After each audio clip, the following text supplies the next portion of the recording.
तो दर्शक बंधु आमर बाकी महिला को सुभद्रा योजनार तृतीय पर्यायर प्रथम किस्तिर टंका मिलवाक जाउथिबा बेले एबे एबे सुभद्रा योजना को लेकिन उपमुख्यमंत्री श्रीमती प्रभाती परिड़ा तरफ गोटे बड़ घोषणा करा जायछि एवं ता सहित वर्तमान समय रे आपण मानकर समस्त जिला गुड़ी को सरकार तरफ सुभद्रा योजना को लेकिन गोटे नुआ नोटिस जारी करा जायछि जेउ नोटिस रे सुभद्रा योजना संपर्कित किछि परिवर्तन करा जायथिबा नियमावली को मध्य उल्लेख करा जायछि।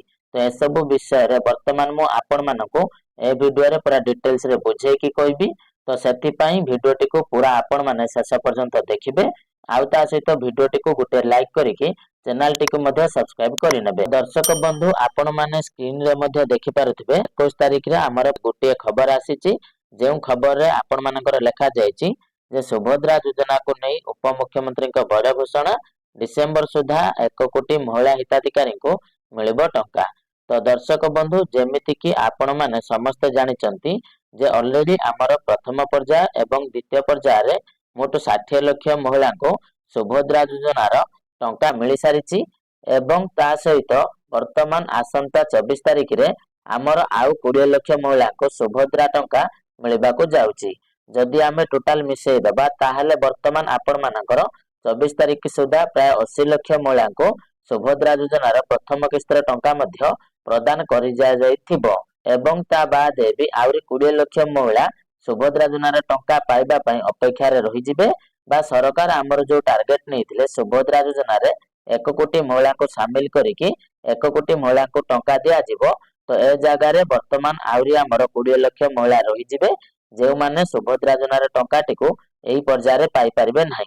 तो वर्तमान एही कथाटी को नेकी उपमुख्यमंत्री प्रभाती परिड़ा घोषणा करिसंती जे डिसेंबर मास सुधा 1 कोटी महिला हिताधिकारी को मिलिबो टंका माने 24 तारिख परे बाकी जो महिला माने सुभद्रा टंका पाउ नांती तो सेमानंको समस्तंको डिसेंबर मासर शेष सुधा सुभद्रा टंका मिलि जिवो बोली वर्तमान आमर उपमुख्यमंत्री प्रभाती परिड़ा मध्य घोषणा करिसंती। तो निश्चित भाव में आपण माने एटा मध्ये जानि गले आउ ता सहित वर्तमान आपण मानकर केउ माननकु सुभद्रा योजनार टंका 24 तारिख रे मिलिबाको जाउची एवं आउ कोन सब सुभद्रा योजनार नियम को बदला जायछि चालंतु ता ऊपर आमे आउ टिके नजर पकाय नेबा।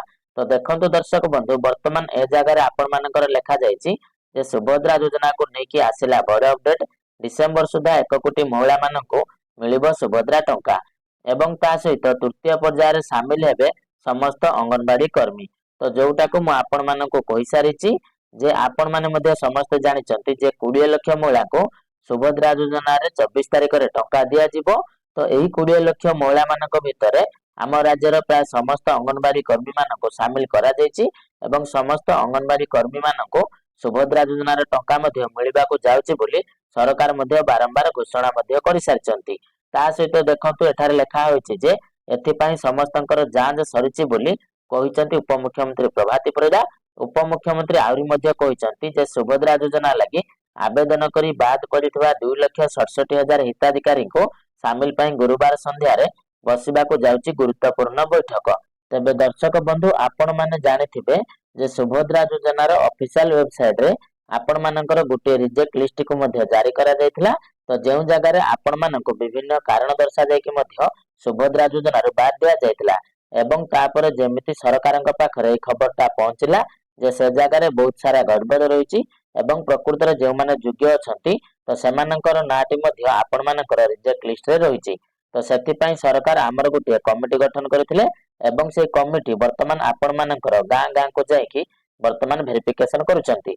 जे कमिटी रे आपण मानकर वीडियो मुख्य दायित्व तुलाउचंती तांको सहित आपण मानकर आरआई अमीन तहसीलदार अंगनवाड़ी कर्मी एवं आशा कर्मी मध्ये सेमाननको सहाय्य करूचंती एवं गां गां रे जे मानकर फॉर्म ता रिजेक्ट करा जायछि तो सेमानकर घर को जाय कि सेमाने वेरिफिकेशन करूचंती एवं वेरिफिकेशन रे जे माने योग्य विवेचित हेउचंती सेमानकर डाटाबेस को सुभद्रा योजनार ऑफिशियल वेबसाइट रे मध्ये अपलोड करा जाउछि। तो वर्तमान ए नै कि बा वर्तमान एही 2,67,000 महिला भितरु केउ हिताधिकारी को शामिल करा जिवो केउ प्रोसेस रे शामिल करा जिवो कोन आपण मानकर नियमावली रहिबो। तो से नै कि गुरुवार संध्या रे आपण मानकर गोटे बैठक मध्ये बसी सारिछि। एटा को मध्ये आपण माने जानि गले ता सहित आपण मानकर आउरी मध्ये रहिछि जे आसंता 24 तारिख रे 80 ଲକ୍ଷ ମହିଳାଙ୍କୁ ସୁଭଦ୍ରା ଟଙ୍କା ଦେଇ ଦିଆଯାଇଥିବ। ତ ଯେମିତିକି ମୁଁ ଆପଣମାନଙ୍କୁ ପ୍ରଥମରୁ ମଧ୍ୟ ବୁଝେଇଦେଲି ଯେ ଆପଣମାନଙ୍କର ପ୍ରଥମ ପର୍ଯ୍ୟାୟ ଏବଂ ଦ୍ୱିତୀୟ ପର୍ଯ୍ୟାୟକୁ ଯଦି ମିଶାଇଦେବା ତାହେଲେ ମୋଟ 60 ଲକ୍ଷ ମହିଳାଙ୍କୁ ଅଲରେଡି ସୁଭଦ୍ରା ଯୋଜନାର ପ୍ରଥମ କିସ୍ତିର ଟଙ୍କା ଦେଇ ଦିଆଯାଇ ସାରିଛି ଏବଂ ତା ସହିତ ବର୍ତ୍ତମାନ 24 ତାରିଖରେ ଯୋଉ ଆଉ 20 ଲକ୍ଷ ମହିଳାଙ୍କୁ ଟଙ୍କା ଦିଆଯିବ ତ ସେଇ 60 ଲକ୍ଷ ଆଉ ଏଇ 20 ଲକ୍ଷ ମହିଳାଙ୍କୁ ମିଶାଇ ଦେଲେ ତ ମୋଟ 80 ଲକ୍ଷ ମହିଳାଙ୍କୁ ସୁଭଦ୍ରା ଯୋଜନାର ଟଙ୍କା ପ୍ରଦାନ କରି ଦିଆଯାଇ ସାରିଥିବ। ତା ସହିତ ଦେଖନ୍ତୁ ବର୍ତ୍ତମାନ ଆହୁରି ମଧ୍ୟ ଏଠାରେ ଆପଣମାନଙ୍କର ଲେଖି ଦିଆଯାଇଛି ମଧ୍ୟ ଯେ ବର୍ତ୍ତମାନ ସୁଦ୍ଧା 1,16 ଲକ୍ଷରେ ପହଞ୍ଚିଲାଣି ସୁଭଦ୍ରା ଆବେଦନକାରୀଙ୍କ ସଂଖ୍ୟା। ତ ତା ଅର୍ଥ ହେଲା ବର୍ତ୍ତମାନ ସୁଦ୍ଧା ସୁଭଦ୍ରା ଯୋଜନାରେ ଆମ ରାଜ୍ୟରୁ 1,16 ଲକ୍ଷ ମହିଳା ସୁଭଦ୍ରା ଯୋଜନାରେ ଆବେଦନ କରିସାରିଛନ୍ତି ଏବଂ ଆମର ସରକାର ମଧ୍ୟ ଟାର୍ଗେଟ କରିଛନ୍ତି ଯେ 1 କୋଟି ମହିଳାଙ୍କୁ ଏହି ଯୋଜନାରେ ସାମିଲ ମଧ୍ୟ କରାଯିବ ବା ପ୍ରକୃତରେ ଯେଉଁମାନେ ଯୋଗ୍ୟ ଅଟନ୍ତି ସେମାନଙ୍କୁ ମଧ୍ୟ ଏହି ଯୋଜନାରେ ସାମିଲ କରାଯିବ। ତ ଦେଖନ୍ତୁ ତାପରେ ମଧ୍ୟ ଲେଖାଯାଇଛି 5 ଲକ୍ଷ ଆବେଦନକାରୀଙ୍କୁ ସିଙ୍ଗଲ ଆକାଉଣ୍ଟ ଦେବାକୁ ପୁଣି ଅପିଲ କରିଛନ୍ତି ଉପମୁଖ୍ୟମନ୍ତ୍ରୀ। ଗୋଟିଏ ମୋବାଇଲ ନମ୍ବର ସହ ଏକାଧିକ ଆକାଉଣ୍ଟ ଲିଙ୍କ ରହୁଛି। ଡିସେମ୍ବରରେ ପୁଣି ମିଳିବ ଚତୁର୍ଥ ପର୍ଯ୍ୟାୟ ଟଙ୍କା। ଯେମିତିକି ଆପଣମାନଙ୍କର ଦେଖନ୍ତୁ ହେଡଲାଇନରେ ମଧ୍ୟ କୁହାଗଲା ଯେ ନଭେମ୍ବର 24 ତାରିଖରେ ଆମର 80 ଲକ୍ଷ ମହିଳାମାନଙ୍କୁ ସୁଭଦ୍ରା ଯୋଜନାର ଟଙ୍କା ପ୍ରଦାନ କରି ଦିଆଯାଇ ସାରିଥିବ। ତାପରେ ଆମର ଆଉ ବାକି 20 ଲକ୍ଷ ମହିଳା ଏଠାରେ ରହିଯାଉଛନ୍ତି ସେମାନଙ୍କୁ ଡିସେମ୍ବର ମାସର ଶେଷ ସୁଦ୍ଧା ସୁଭଦ୍ରା ଯୋଜନାର ପ୍ରଥମ କିସ୍ତିର ଟଙ୍କା ମଧ୍ୟ ପ୍ରଦାନ କରାଯିବ। ତ ଏସବୁ ଥିଲା ଆପଣମାନଙ୍କର ବର୍ତ୍ତମାନ ପ୍ରଭାତୀ ପରିଡ଼ାଙ୍କ ଦ୍ୱାରା ଯାହା କିଛି ବି ଘୋଷଣା କରାଯାଇଥିଲା। ତ ଯଦି ମୋଟାମୋଟି ଭାବରେ ମୁଁ ଆପଣମାନଙ୍କୁ କହିଦେବି ତାହେଲେ ଆପଣମାନେ ମଧ୍ୟ ଜାଣିଥିବେ ଯେ ଯେଉଁମାନଙ୍କର ବର୍ତ୍ତମାନ ରିଜେକ୍ଟେଡ ହୋଇଛି ତ ସେମାନଙ୍କର ବର୍ତ୍ତମାନ ବ୍ଲକ ଲେଭେଲରେ ଗୋଟିଏ କମିଟି ଗଠନ କରାଯାଇଛି।